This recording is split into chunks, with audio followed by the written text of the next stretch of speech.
Thank you, Honorable Speaker. I rise to request for a statement regarding gold mining in Turkana South. Honorable Speaker, pursuant to the provisions of Standing Order 44.2c, I wish to request for a statement from the chairperson of the Department Committee on Environment, Forestry and Mining regarding gold mining in Turkana South constituency. Honorable Speaker, there are mining activities currently being undertaken in the Minyeusi on the border of Sigor and Turkana South constituencies, Lorogon Village in Kaptiri Ward, Lobokat Division, and Kolomwai in Turkana South constituency. Minerals wealth in Turkana presents significant economic potential. However, there is a need to ensure mining activities are conducted safely and legally, complying with public safety and environmental standards. These activities, which commence without the involvement of the residents, have exposed them to hazardous chemicals and has caused destruction of farm produce and pollution of water in the area. Notably, the Environmental Management and Coordination Act, CAP 387, provides that projects related to mining ought to have an environmental impact assessment study report submitted prior to the issuance of mining license. In addition, the natural resource is allocated within disputed land and could possibly compound existing conflict among its communities in the area.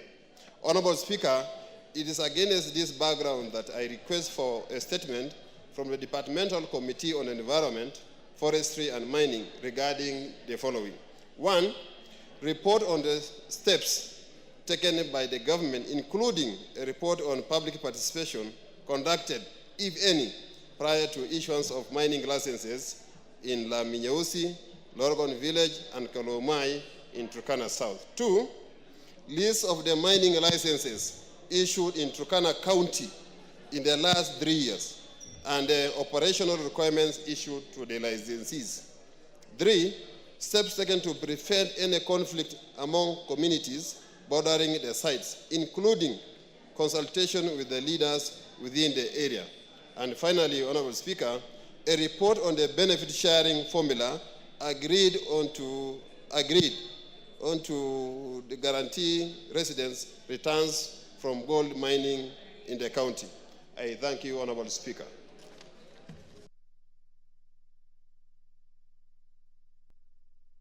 Thank you. There was a member who requested to joyride on this. Lo Chakapong. Go ahead. Give him the mic.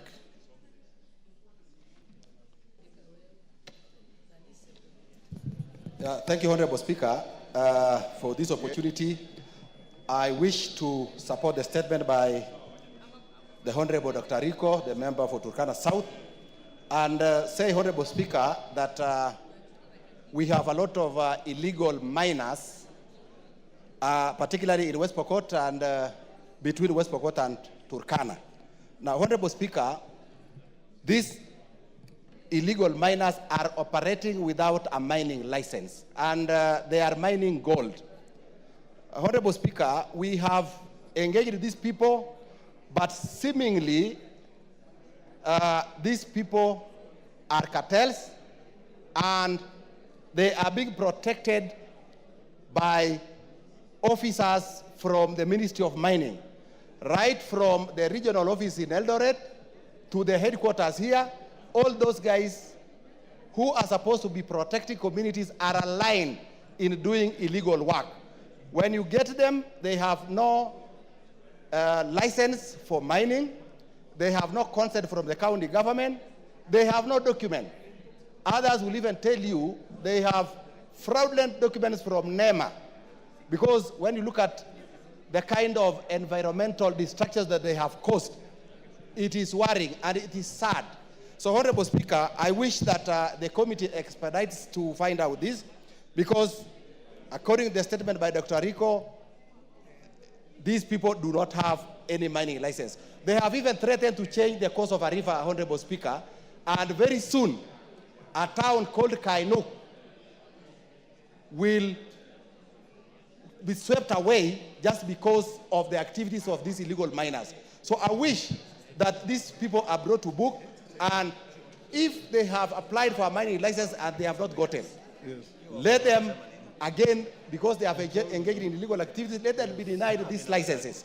Honorable Speaker, the government, the communities, county government are losing a lot of resources in terms of royalties because these people are engaged in illegal activities, not only in Lamnyeusi, but in many parts of West Pokot, Honorable Speaker. So I wish to say that if within the Ministry of Mining, the CS is the only probably officer not aligned in this corruption web, I wish the minister or the cabinet secretary visits that area to find for himself what is happening. Thank you, Honorable Speaker. Thank you. Yes, Otiena Molo. Give Senior Counsel. Thank you, Mr. Speaker. Mr. Speaker, with your kind indulgence, let me just piggyback on this one very briefly.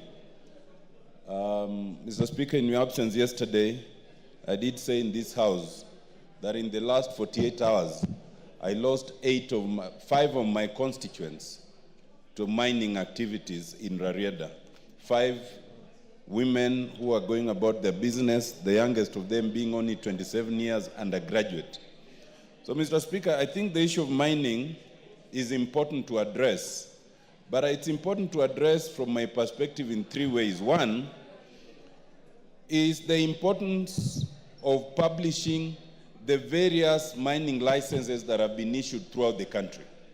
Because I don't think there has been an occasion when, even as elected representatives, we are made aware of the holders of those licenses.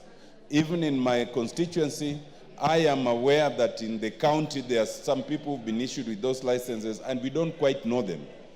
Secondly, Mr. Speaker, it is important for the committee to capture the intersection in terms of mandate. When I inquired for the Cabinet Secretary for Mining, I was informed that there's a part of the mandate that has been ceded to the counties. But I'm not sure that the counties are either aware or clear in terms of the regulation, so that the citizens are left at that intersection without clarity. But thirdly, Mr. Speaker, the most important thing in my view in terms of mining is that you may not stop the citizen from being involved in mining, especially artisanal mining, because the citizen needs money and many of them do not have jobs or alternative sources of income. So they must be allowed to do artisanal mining. What is important is the safety and the regulation. And that safety needs to be provided both by national government and by the county government. So that I would urge the committee to explore that area in the engagement with the Department for Mining so that we can see how to improve on the security, even if it means providing security, whether from the county or national government, that can regulate the area of mining, that can fence off and stop people from going from the dangerous areas. That is what we will need to do. But I support the statement, Mr. Speaker, and I urge that the committee looks into it with expedition. Thank you, Mr. Speaker. Chair Mining, who is the Chair Environmental, Forest and Mining, Gikaria. Owen, 2 weeks. Much obliged, Honorable Speaker. Umulkhair Kasim, Mandera County. Honorable Umulkhair Kasim, Sabina, I'll come to you after that. Give Umulkhair the mic. One next to you there. Okay. Thank you, Honorable Chair. Which chair? Honorable Speaker, I'm sorry. I'm requesting for a statement on the drought situation in Mandera County. Honorable Speaker, pursuant to the provisions of Standing Order 442C, I wish to request for a statement from the chairperson of the Departmental Committee on Regional Development regarding the drought situation in Mandera. Honorable Speaker, Mandera County especially Mandera West constituency, is experiencing acute water shortage due to prolonged drought conditions in the country. The main water sources in the county, including earth pans and boreholes, have dried up, leaving the residents without an alternative source of water during this month of Ramadan. The situation, Honorable Speaker, is dire. This situation has led to health concerns due to dehydration and malnutrition, particularly affecting children and elderly. In addition, the situation has led to the death of livestock, which is a source of livelihood for the community. Further, the residents are at risk of developing waterborne diseases due to lack of water for sanitation, adversely affecting their lives and livelihood. Honorable Speaker, it is against this background that I request for a statement from the chairperson of the Departmental Committee on Regional Development on the following: measures being taken to enhance the supply and distribution of relief food, water, and nutritious supplements for children and elderly persons to the affected arid and semi-arid areas, including Mandera County during this month of Ramadan. Measures being put in place to provide medical assistance to vulnerable populations to prevent malnutrition and dehydration. Long-term plans to drill boreholes and mega pans to supply water to the residents for consumption, including livestock and other agricultural activities. I thank you, Honorable Speaker. Thank you, Omolher. Chair, Regional Development. Honorable Speaker. Locha Kapong. Yes, Honorable Speaker, I will endeavor to give a response to this statement within 2 weeks. 2 weeks, thank you. SABINA CHEGE. Yes, Omolher. I seek your indulgence on this. Since you know we're in the month of Ramadan and the situation is dire and we're going to go on recess soon, could you please intervene and request that we get a response within a week? Can you try and bring a response by Thursday next week?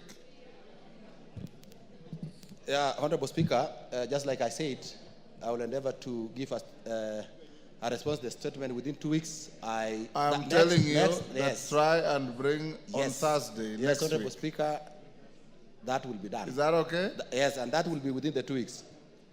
Next week is a week. Or you said within 2 weeks? Yeah, before the end of 2 weeks. That's what I meant. Okay. Thank you. Thursday next week. SABINA CHEGE.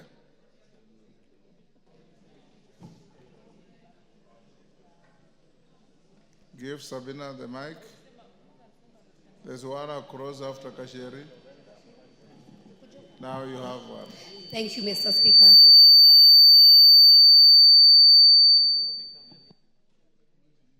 You switch, okay. Thank you, Mr. Speaker, for this opportunity. Mr. Speaker, I just wanted to bring to the attention of the House that today is Ash Wednesday, and I wanted to take this opportunity to wish all the Catholic faithfuls in this House a fruitful Lent season. Mr. Speaker, this is the time that the Catholic faithfuls will start a journey of 40 days, a time for prayer, a time for fasting, and also a time to give service to human beings, Mr. Speaker. And so today, Mr. Speaker, we were reminded that we came from dust, and dust we shall go. It is also a time, Mr. Speaker, that we reflect on what we are doing now that we are halfway the term, Mr. Speaker, that we reflect on the services we are giving to Kenyans, and Mr. Speaker, that we are able to serve well. So I want to wish all the Catholic faithful a blessed time for rain season.